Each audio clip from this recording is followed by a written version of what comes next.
you doing bringing this guy into the house? I mean, there's literally garbage bags of weed on the floor. And I'm just like...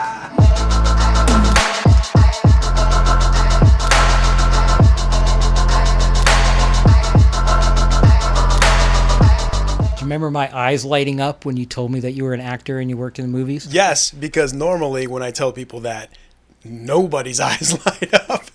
Just the opposite happens. I'm just excited to know people that have the same kind of experience. And it's a unique experience because I've been backpacking the whole time in Big Sur.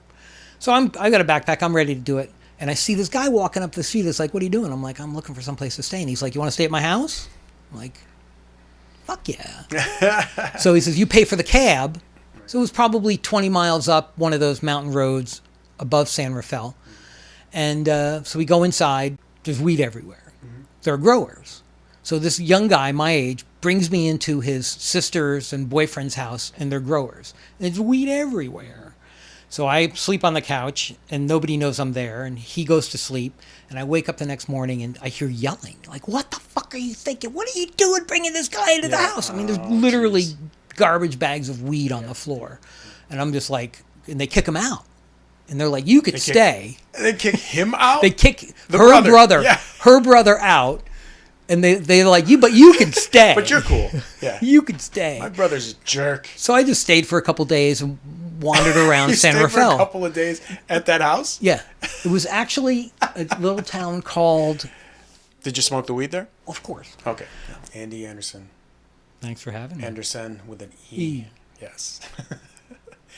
I'm glad we're friends, man. Honestly. Thank you. I appreciate it. No, seriously. I mean, it's interesting how we met. We met under weird circumstances, of course, but we hit it off right away, and we knew a lot of the same people, and obviously we're in the same industry. It's a unique experience, and not to be braggadocious or anything, but it is a unique experience working in the movie business. Yeah. My experience in it is it's more like running a military operation than running a business. How so? Well, you have all the departments that have to get together. They have to talk about the same thing. They have to agree on the same thing. They're all working for the director under the wallet of the producer. Or the general in this. Or the general. In this euphemism? The director is the general. Right, yeah. That's really who's running the show. Yeah. And the producer is making sure that the director gets everything they want. Right. What's my point? I don't know. The film industry is like the military. It's like the military. Yeah. It's like you come in on a movie, you pre-produce it. In other words, you scout, you figure out all your logistics, you figure out transportation, you figure out airfare, you figure out all these things that the military has to do. And then you attack. Yeah. You roll in with your trucks, you roll in with the crew, you have permission, you have location scouting or a location permission, and you take over a location, you do it. Yeah. And you do it through professionalism, courteousness, and but you're always looking out to make sure nobody's going to steal shit. Yeah. You're always going to make sure that people are respectful, and you as a crew, and I'm saying the general crew has to be respectful of the location, the neighborhood they're in. They don't want to piss off. Like that's what's happened in Los Angeles. Is everybody's so tired of the film business, they don't want 40 trucks on their street. Yeah. So that's what happened to Los Angeles. Other cities are Buffalo's, like they can't wait for movies to come to town because it's interesting. It's a novelty. It is a novelty, yeah. and it's interesting. Yeah. I think people are interested. They want to see a celebrity or they want to see how movies are made, and they realize 10 minutes into it that it's boring beyond belief, and it moves like molasses, except when the director's yelling. And then it's like molasses again. Yeah. Everybody's like, why do people wait around? That is like the military. Hurry up and wait. Hurry up and wait. Always, that's right. Yeah. So it's interesting. I've been in the business. I mean, I worked professionally on my first movie when I was 17. So 1977. Okay. I was a camera PA for a movie for ZDF, which is a German television network that was shooting in Bennington, Vermont. And my sister lives in Bennington, and her husband worked for the newspaper and said, they're shooting a movie, do you want to come? And he knew the people, and they knew that I had an interest in the movie business. Before then, I had been shooting Super 8 movies. And I was the first, get this, so I grew up in West Seneca. And I was the first high school student intern at Media Study Buffalo. before Media Study Buffalo became part of the university system. Okay. When it was just a nonprofit, it wasn't associated with it. So I worked for Gerald O'Grady he didn't know who I was, but I was just there helping them clean up their old building that was on Chippewa and Delaware, I think is where they were, in that neighborhood. And But I didn't know about any of this. What was the name? nobody knows about any of this. This What? is ancient ago. Yeah. Like, 1977. Well, 70s. Yeah. So that's when I graduated Wessenaca East in 1978. Yeah. So between my junior and senior years, when I shot that movie in Bennington, in my senior year, I was a student intern at Media Study Buffalo, and I got that to happen. I keep hitting the mic. I'm sorry. That's all right. Are I you part Italian with the hands? I speak with my hands. I'm not part Italian. That wouldn't be a bad thing.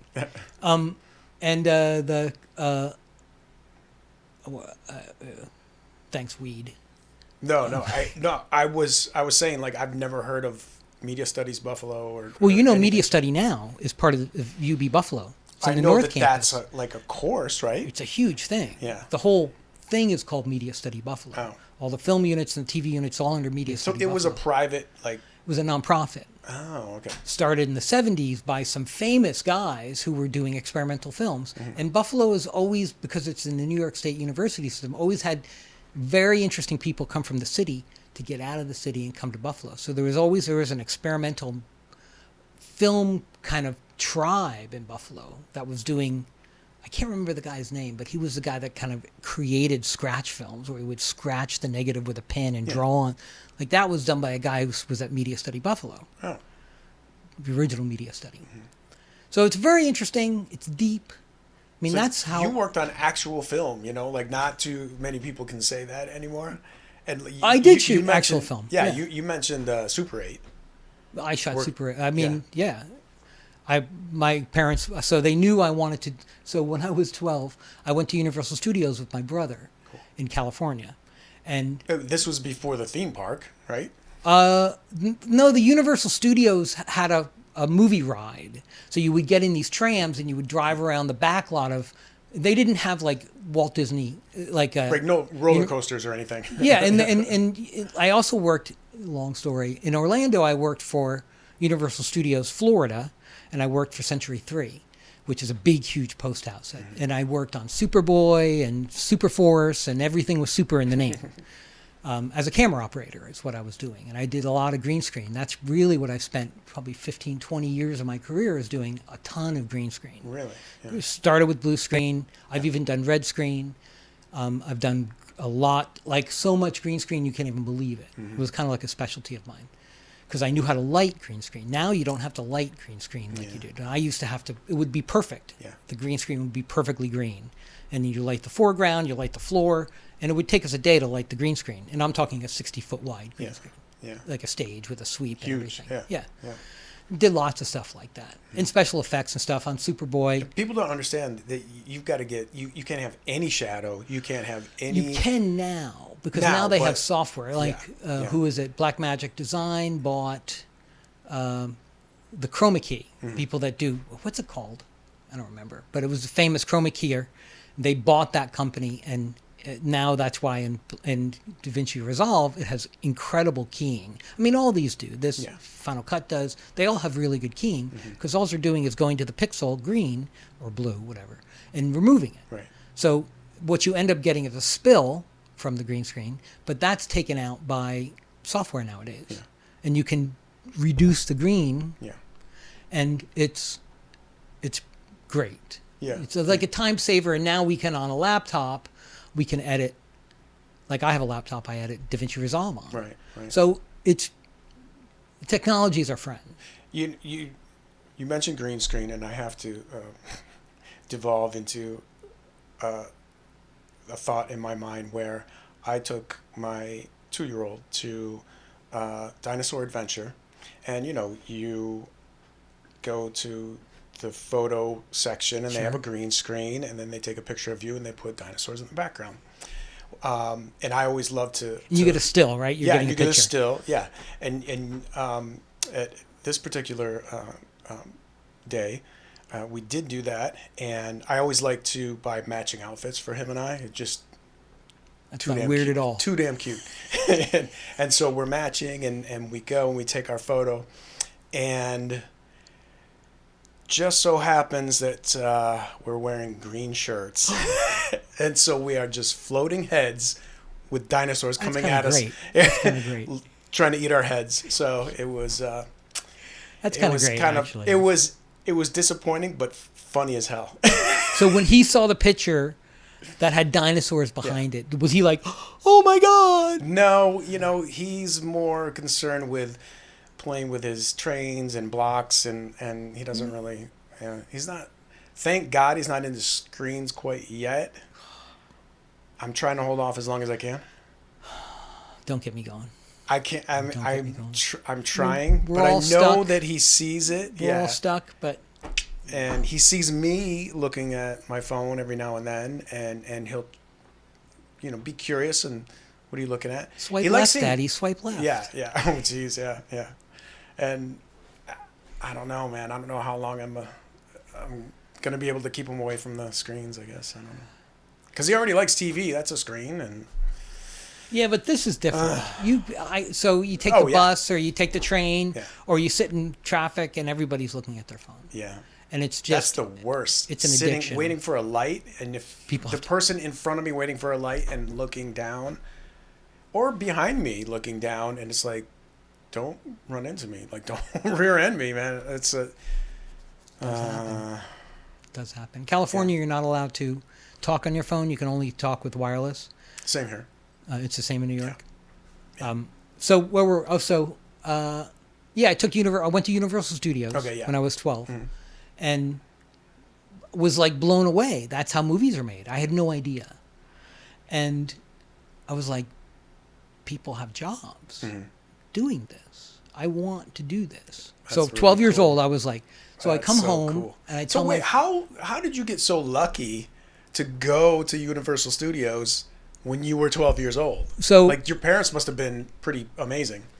My parents, they sent me to California to visit my brother who lived in San Jose. Okay. And his wife's family lived in Southern California. So I flew, I don't remember how I did, if I went to San Jose or if I flew, I don't remember.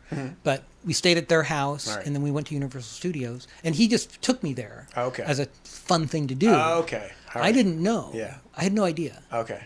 And then, as so many people do, they fall in love with it. You fall in love with the business, you fall in love with acting, you fall in love with whatever, the technical Did you get to see, side. like, the sets and stuff?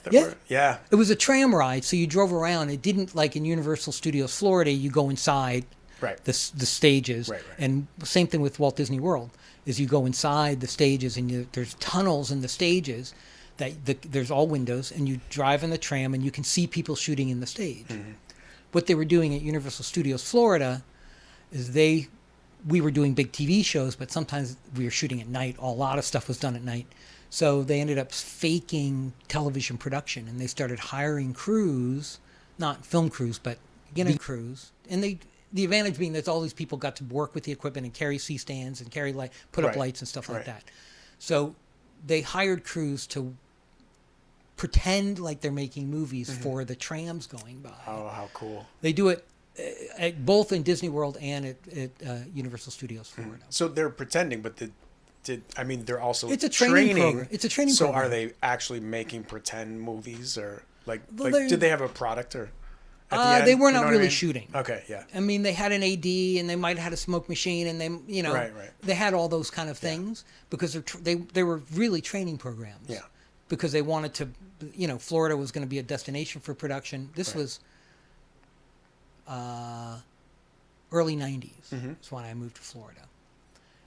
So that was all beginning, and they knew that they wanted more production in Florida because they knew it was worth money, and we'll get to all that. Right. So they had a program where I don't know if the state paid for it or the studios, but everybody wanted people to be grips, electricians, makeup artists, art department, camera department, lighting department, all the stuff they wanted people to learn about the mechanism so that they could work their way up the ladder. Right. Same thing's happening here in Buffalo. Right. It has been happening and is happening more. I mean, I don't think it's probably very deep, but there's probably 20, 25 grip and electricians in Buffalo.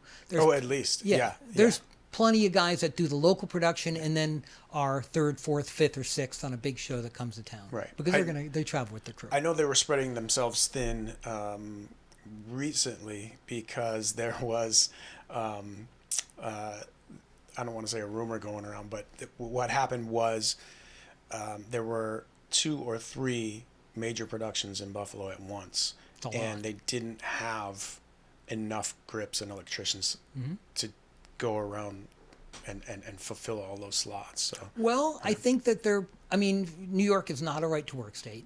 So if you're on a union crew, you have to be in the IA, which is fine. And I think that I don't know if the local hiring house, what is it, 60?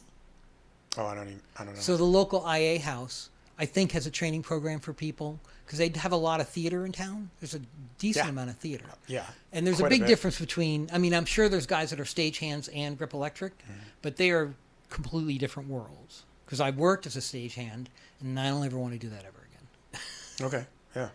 But film production, it's in our blood. We know what to expect. But there are rules, and the training programs are very important. And the local people have to want to bring and mentor these people, the young people, assuming they're young people, as to how to be a grip electric, how to be art department, how to be all these things. And that's very important to get people interested, engaged, and elevate so they work up in the department. And the electrician might say, I don't want to be an electrician. The cable's too heavy. So he's going to move to the sound department and he's going to be a boom guy. Right. And then he realizes that holding a 11-pound boom for 12 hours a day is not easy. No. I don't know how they do it. They have figured out counterbalance and everything else. They put it on their head. Yeah. There's all sorts of stuff. Yeah, there's a stand and Yeah, there's all sorts of stuff you can do. And there's a lot of big movies will have 2 boom guys because they'll be they're either doing this or doing this. And because they want to get dialogue, and even if it's a scratch track, they still want to get decent dialogue. Yeah. There's lots of reasons for them to ADR it.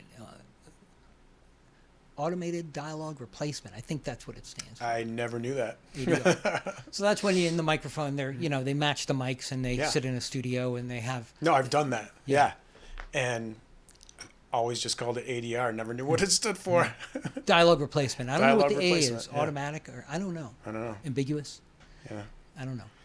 So it's important. Like I saw it in Florida. I got lots of opportunities in Florida as opposed to being a 4th cameraman. I could become a 2nd operator. Because we would do these big effects and big explosions and stuff on these super shows. And, we'd need 4 or 5 cameras. And this What's was all the film. show that you worked on down there that I might have heard Superboy. Right, the Supers. But any of the what else? Supers. Yeah. You never... Super Force. What else? I don't even remember anymore.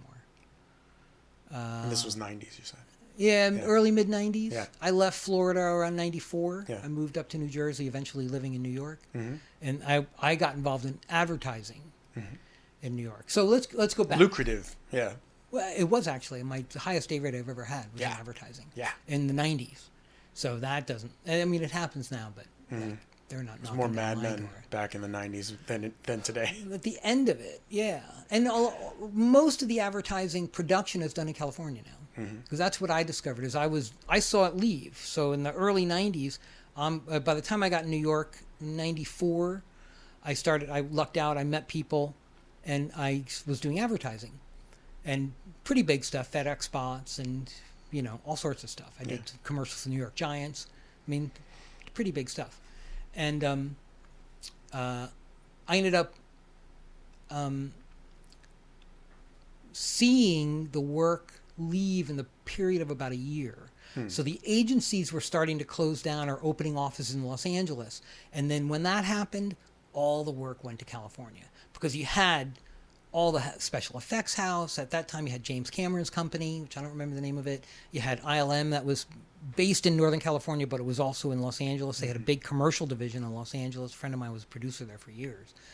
So the whole advertising business moved to Los Angeles. Mad Men kind of peaked, remember, because they opened their office in L.A. in mid-'60s. That was the last season of the show. Yeah. I loved that show because it was the old school advertising. Plus, my father was, the man in the gray flannel suit. My dad wore a hat to work every day. He was a salesman. And I used to watch him get dressed with the suit and the tie and Yeah, the whole yeah. thing. I remember That's that. cool. So I grew up in West Seneca. We already went through all that. I ended up leaving. So media study, I was supposed to go to the University of Buffalo before media study started there, and I just didn't want to go to college. I was a shitty student. I just didn't want to go to college. I wanted to go to work in the movie business. Yeah. My brother lived in Denver, so I ended up going to Denver. And within a year, I was working at a big camera rental shop in Denver. So the purpose of that is to be around the equipment all the time, clean the equipment all the time, package the equipment, check in the equipment to make sure it's not damaged. So I did all this stuff in my early 20s.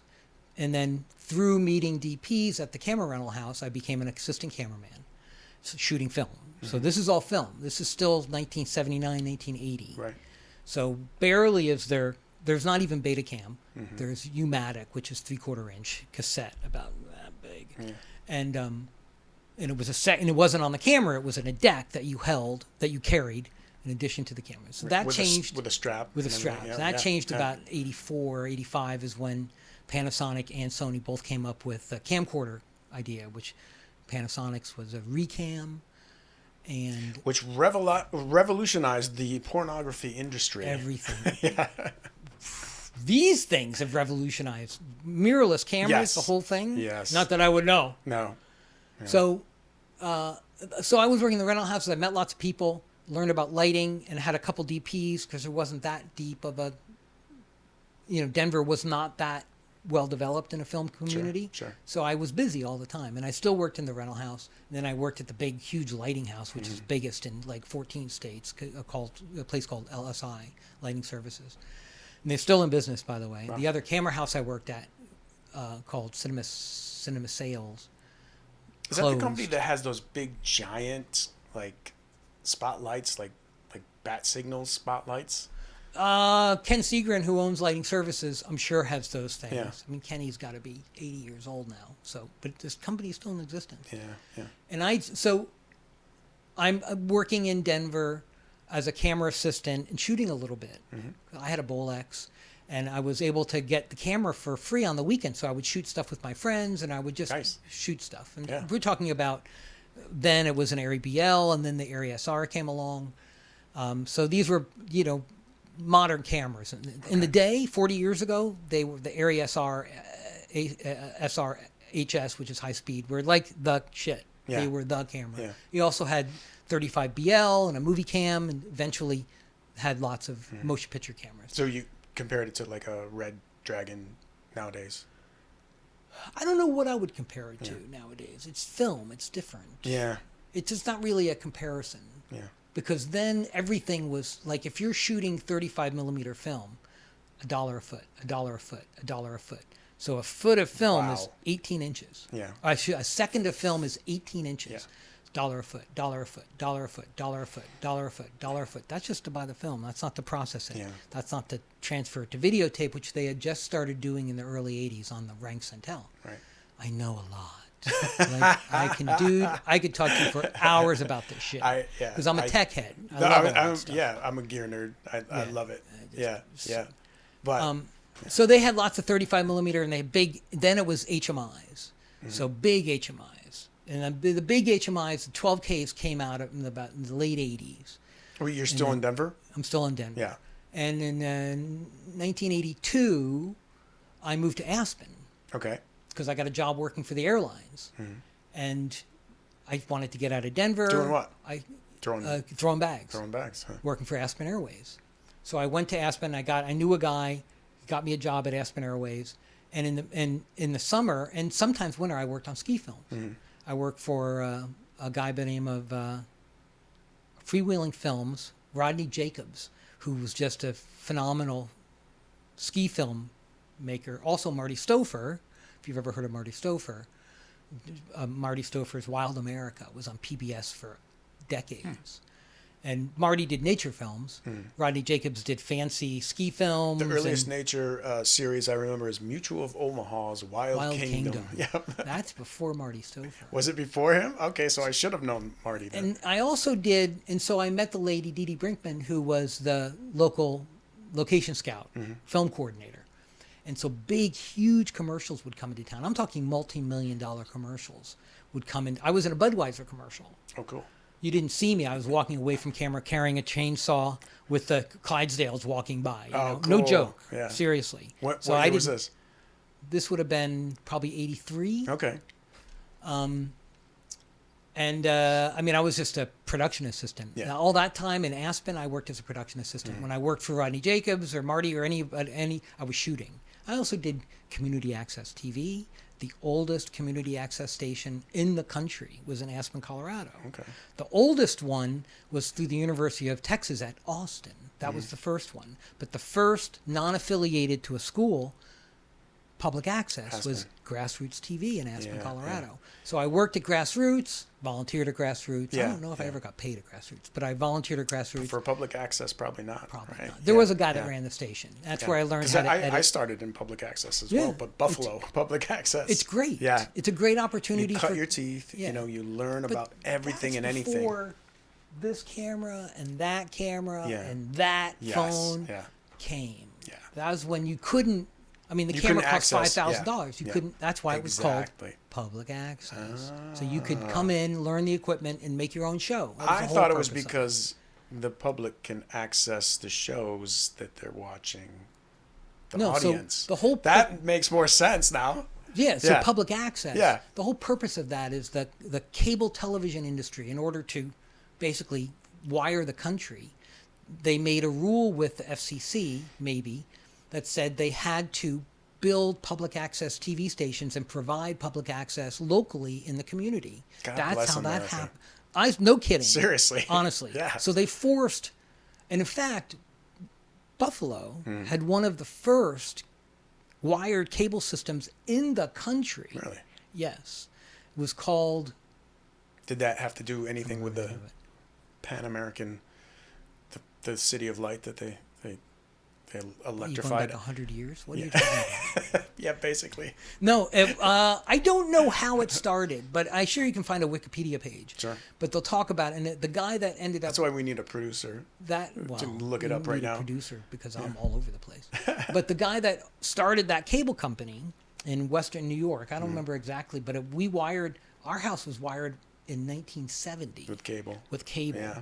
And I remember watching HBO before there was anything on HBO except for Garrett Brown, who invented the Steadicam, walking around with a Steadicam, and that's what was on HBO before they started putting movies on it. Yeah. That's probably 74. Yeah. Garrett Brown shot Rocky in 1975. And that's when his first Model 1 Steadicam, I'm a certified Steadicam operator. I haven't had one on in 25 years. Yeah. I wouldn't put one on. I would break my back probably. Yeah, it's not good. Yeah. It's not good. I worked at an airline. I blew my back out working at an airline. So, and I was a handheld cameraman for 20 years. Who was the Steadicam operator for Goodfellas, where they followed him through the... Larry McConkey, I think. It could have been... Yeah. It might have been Larry McConkey. I think it was Larry. He was here. He was in Buffalo. He was here filming Marshall, and that's I met him and I talked to him. Yeah. And kind of a short, stocky guy. Yeah. My friend Cash Costner, who was a grip, was kind of like interning on Marshall with Larry, and Larry was teaching him how to do, like jump zooms and everything. Yeah. Awesome. It was amazing. And it was right in front of me because I was an extra on the jury, and I was watching it all happen right in front of me. And so I did get a line though. Did you really? Yeah. So you were no longer an extra. No. Yeah. And they boost you for the week, or no? It was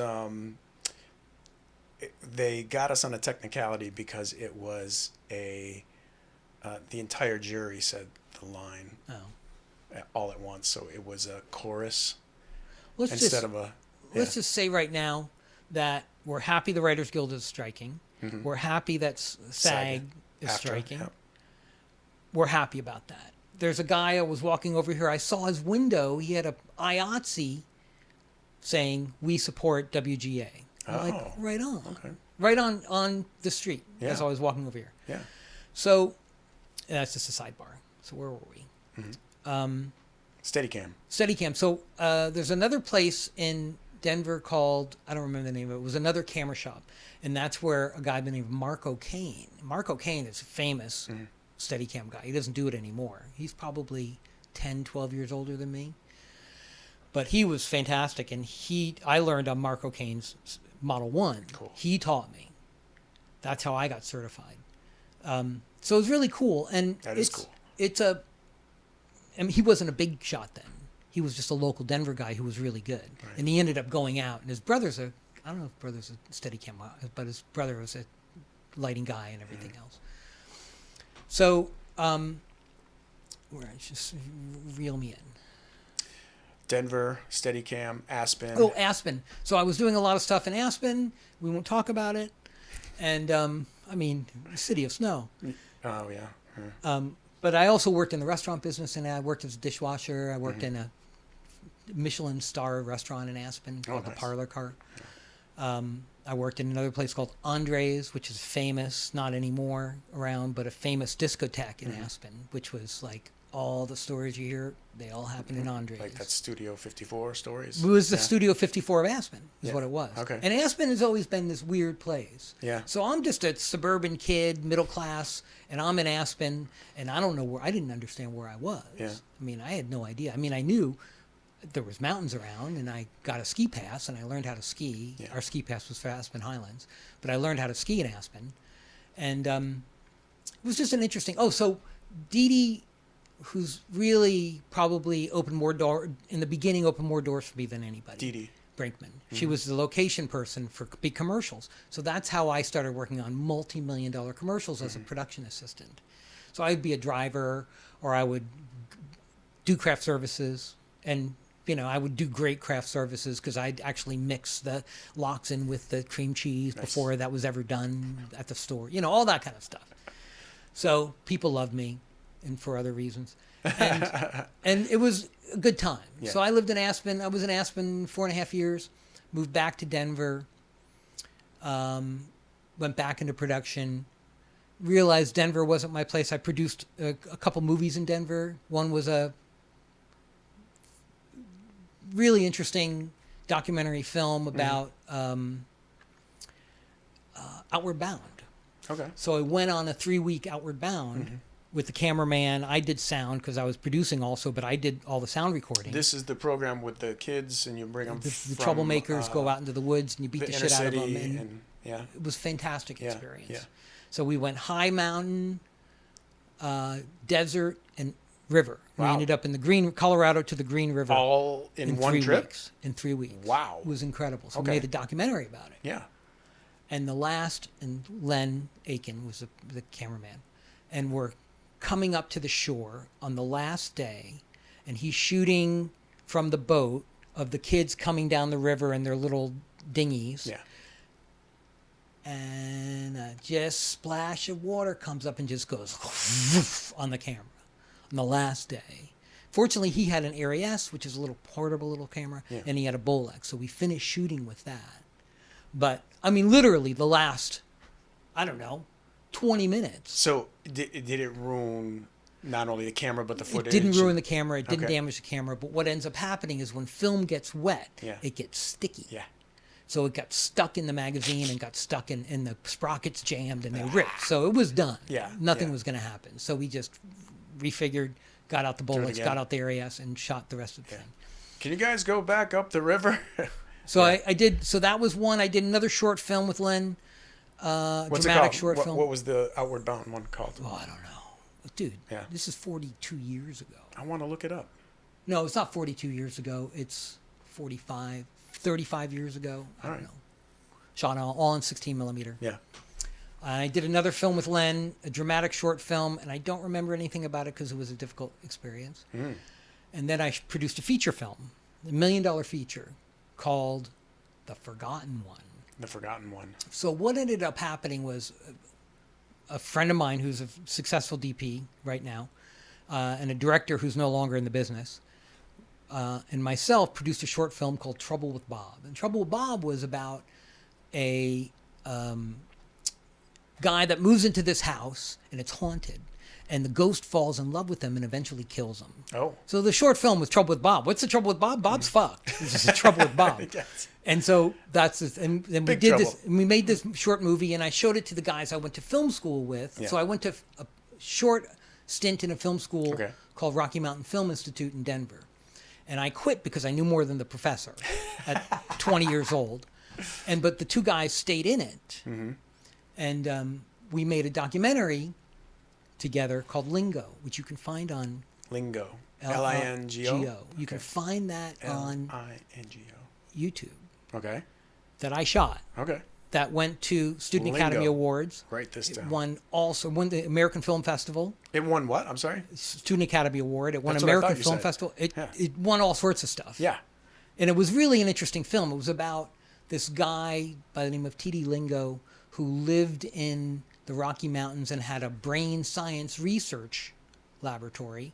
And through meditation and through all sorts of breathing exercises and kind of like Kundalini yoga and stuff, you could transcend your everyday mind. And so, but his big selling point was multiple orgasm. Okay. So that was the selling point. Trust me, that was the selling point.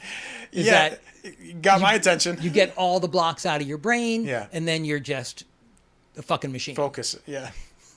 Wow. So that was a doc. So I shot that documentary and did very well. And this wasn't like the deprivation tank guy. No, nothing Okay. at all. No, right. this guy lived in you can find it on YouTube. Okay. Lingo. We will find it on YouTube. You find it on Yeah. YouTube. Yeah.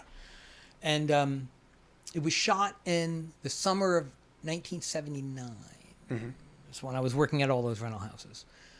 Where was it released to? Like television, theater? Interestingly enough, what's the one that has the company that has the bouncing frog is their logo? WB?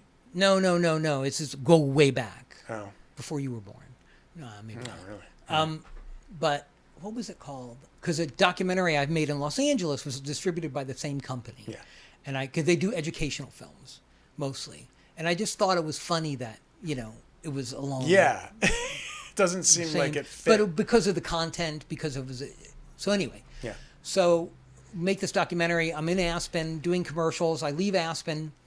I end up hitchhiking to Big Sur, California for my summer of love and hang out in Big Sur. And I decide I'm going to go to Lucasfilm. Lucasfilm? In San Rafael. Okay. So I hitchhike up to San Rafael. Or actually, I took the bus from Monterey, and I took the bus into San Francisco. And I end up in San Francisco at like midnight, coming out of the bus station in the Tenderloin. And there's like a gay parade, right? Oh, geez. And there's in 1984, and there's men, and I'm a young punk. Yeah. I don't know anything. And I walk out of the bus station, and I'm like, there's men in assless chaps everywhere. Yeah. No thongs. No thongs. And I was like, I gotta go. Yeah. So I got on another bus. I'm not homophobic. No, or of anything course. Like that. None I've of been in the us movie are. business my whole career. You're just painting a picture of a 20-year-old. Yeah. 24-year-old does when he sees men in assless chaps. Well, some men. Yeah. Anyway, so I get on the bus and I end up in San Rafael. And I'm like, now I'm in San Rafael. It's 1 o'clock in the morning. I'm like, well, what am I going to do? So I'm like, I'll go sleep under the bridge, I guess. I don't know. I'm backpacking, right? Because I've been backpacking the whole time in Big Sur. So I got a backpack. I'm ready to do it. And I see this guy walking up the street. It's like, what are you doing? I'm like, I'm looking for someplace to stay. And he's like, you want to stay at my house? I'm like, fuck yeah. So he says, you pay for the cab. We'll go to, and it was about a $20 cab ride 40 years ago. Right. So it was probably 20 miles up one of those mountain roads above San Rafael. And so we go inside, and there's weed everywhere. There are growers. So this young guy, my age, brings me into his sister's and boyfriend's house, and they're growers. And there's weed everywhere. So I sleep on the couch, and nobody knows I'm there, and he goes to sleep. And I wake up the next morning, and I hear yelling. Like, what the fuck are you thinking? What are you doing bringing this guy into the house? I mean, there's literally garbage bags of weed on the floor. And I'm just like, and they kick him out. And they're like, you could stay. They kick him out? They kick The her brother. Yeah. her brother out. And they're like, but you can stay. But you're cool. Yeah. You can stay. My brother's a jerk. So I just stayed for a couple days and wandered around You San stayed Rafael. for a couple of days at that house? Yeah. It was actually a little town called. Did you smoke the weed there? Of course. Okay. Yeah. I don't remember the name of the town. Forest Knolls is the name of the town, because I end up back in Forest Knolls. So I'm like, okay, I gotta go to Lucasfilm. Yeah. I gotta go to Skywalker Ranch, Yeah. which is in Forest Knolls, kind of, but up in the hills. So I start walking, and I'm hitchhiking, and this guy picks me up in no kidding, a microbus, a VW, yeah. real microbus. Yeah, yeah. And he's like, "Where are you going?" I'm going to Lucasfilm. Yeah. And he says, "I work for them. No. I'll bring you there No. if you hang out with me for the next couple hours. I'm doing the matte paintings for the Ewok adventure." Get out. So this guy, Get out. Wait, what year is this? this has to be 84. Yeah. This has The to be Ewok 18. Adventure. And Yeah. that is like not a ride, but that's like Well, it was not. I don't think it was a movie. I think it was for TV or for HBO or something like that. Okay. But it was in the Star Wars universe. Right. But I don't think it went in the theater. Mm-hmm. So I rode around with him for 4 or 5 hours all around San Rafael through the redwood forest, looking for, those classic shots, Wow. with the trees that come together and smash that whole thing. Yeah. So he takes me to Lucasfilm after we're done. It's like, here it is. Yeah. I'll introduce you to the receptionist. And Yeah. so you walk in the front of Lucasfilm before they built studios, you walk in and they were an industrial park, and you walk in and in the center of behind the receptionist desk is the office, or is the conference room. Okay. Who's sitting in the conference No. room? Fucking George Lucas No. is sitting in the conference, and some No. other people Yeah. who I don't know. And I'm just like, I don't know what to do. Yeah, yeah. And I'm almost crying. Yeah, yeah. Talking to the receptionist, giving her and I'm backpacking with a 3/4 inch tape of my reel, which is hilarious. And I'm almost 3/4 crying, inch like, tape. please hire me, please Yeah, do. yeah. And she's like, well, weirdo. Yeah. I don't know if I can help you, Yeah, but settle down, buddy. yeah, we'll get back to you. Yeah. Famous Hollywood line. Yeah, We'll get back don't to you. call us. Yeah, Yeah. then we'll call you. But that was exciting. So I left there. Did they call you? No. Aha!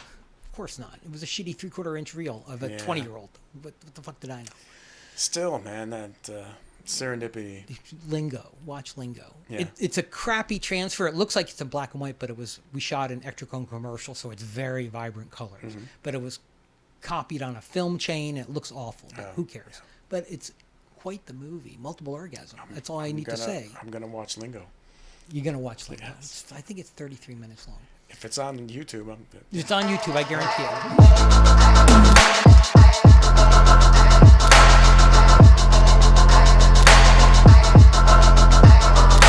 I think it was you moving the mic. Yeah. So Premiere has a new AI thing that you can put this all on the timeline in sync, and it will automatically cut what would normally take half hour. It might take an hour to cut it, or an hour and a half. I've seen that. It I've takes seen videos 3 of minutes. someone filming it happening, Yeah. and it was like, I saw a girl do it. and She's they a were podcaster. and they were yeah. looking at it like it was the first time that they did it. They were like, "What the fuck? I'm out of a job," you know. But I mean, for something like this, Yeah. you don't need to creatively cut this. You just need it to cut like that. And if Yeah. AI does it, fuck it, Yeah. perfect.